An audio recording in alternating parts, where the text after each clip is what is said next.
Here I'm on the UCI Math website, and I want to show you how we can extract data from a simple website like this. And the data I'm going to try to abstract is the pairs name, comma, office number.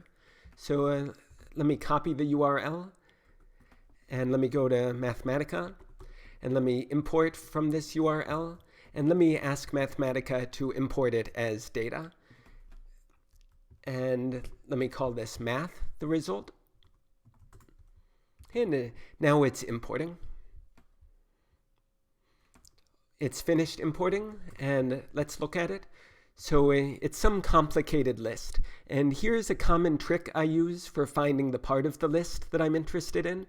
I go and look for what is some section of the list that I want. So for example, here's one section, okay, corresponding to Professor John Allard. And let's ask for what's the position in math of this string here. And Mathematica, because I copied it in Mathematica, it automatically added the quotation marks for me because it knew that this was a string. Okay, so there's the position, and it might have been some work to find that manually, but the position function found it for us automatically. And now what can I do with that position? Well, let me copy this, and let me say extract from math what's in this position. Doesn't look very interesting. It's just the exact string I started with. But here's the trick. I can delete that last number. Okay, and now I've found the innermost list that contained this string, John Allard. Then I can delete the next to last number. And now I have this whole list of lists. Okay, the first one corresponds to this professor. Second one corresponds to this professor, and so on. And so this is the kind of data that I'd like to work with. So let me call this data.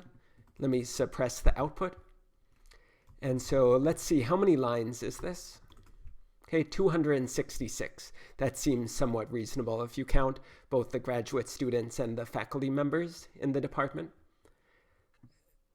And I want to turn this from those lists. So like, let's just look at the first inside list. I want to turn it from this. So like, what's the length of this? Okay, that's length 5.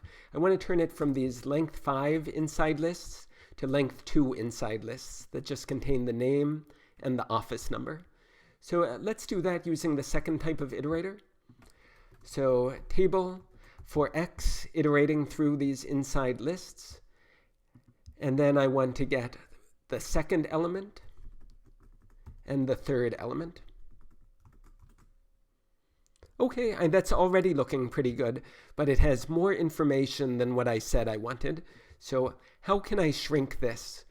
This second part here that also has the email address in it, how can I shrink that to just the office number? And I'm going to get that using function and using string expressions. So let me call this, how about new data?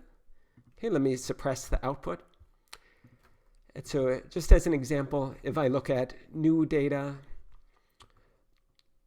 1, 2, okay, I want some way of using a function and using a string expression to get from this string here. Okay, let's make sure it's really a string. To get from that string to the office number. And how can I do that? So let me call this red for reduce. And it's a good habit to be in the habit of clearing the name of the function that you're defining. So here I'm first clearing this function that I'm about to define. And here it doesn't matter since it's in blue, but if I make a mistake and then want to adjust the definition, then I'll be glad that I defined it this way. Input I will call y, and then I want to somehow go from a y that looks like this to this number and letter here, this 410x. So how can I get that?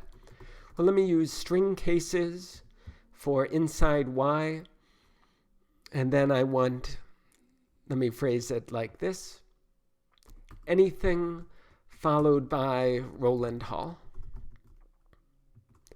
And let me call this anything z. And let me replace that with Z. So let me check that. So I'll apply red to this new data, 1, 2. So that's pretty good, but it still has more information than what I want. So it was supposed to be anything followed by space Roland Hall, and then replace that whole thing, both the anything and the Roland Hall, replace it with the anything. And so let's make it a little more general. Let's say we also want a space before the anything. So I have space, and then this tilde tilde says immediately followed by anything, and this tilde tilde says immediately followed by Roland Hall. So let's redefine it like that. And there we can see that that's working. Only thing I might want to change is here it's showing up inside curly braces, and that's because string cases, it returns a list. But let's just get the first entry in that list. Let's try again. So now those curly braces on the outside went away. So what was this new data 1, 2 representing? That was representing this part here, the second thing inside the first row of new data. So let me just replace that with this red, okay, for reduce. And I got some warnings. That's often going to happen when you're doing web scraping, but let's still look at it and see how it looks. So how does this new data look? Okay, that's looking pretty good. Let's look at it in table form. And here you see name, office number, name, office number, and so on. Here is where one of those errors showed up. And let's go back to the original website and see if we can tell why that error showed up. Well, here's the name, and notice that it's a different form. It doesn't have a Roland Hall in here. And my function that I wrote, it relied on having a Roland Hall. So string cases, it returned an empty list, and then I was trying to get this bracket 1 out of it. So that's why I was getting those warning signs. And if we wanted, we could go through and remove all of those, but that's not really the point of this particular video. And let's try to see what's the length of this. And do you see what I'm doing wrong? So why did it say length 1? Well, the problem was that I got the length of it put into table form. So it was like there's one table, so that's where that 1 came from. Okay, but if I just ask what's the length of new data, okay, then I get 266. What's the last entry in new data?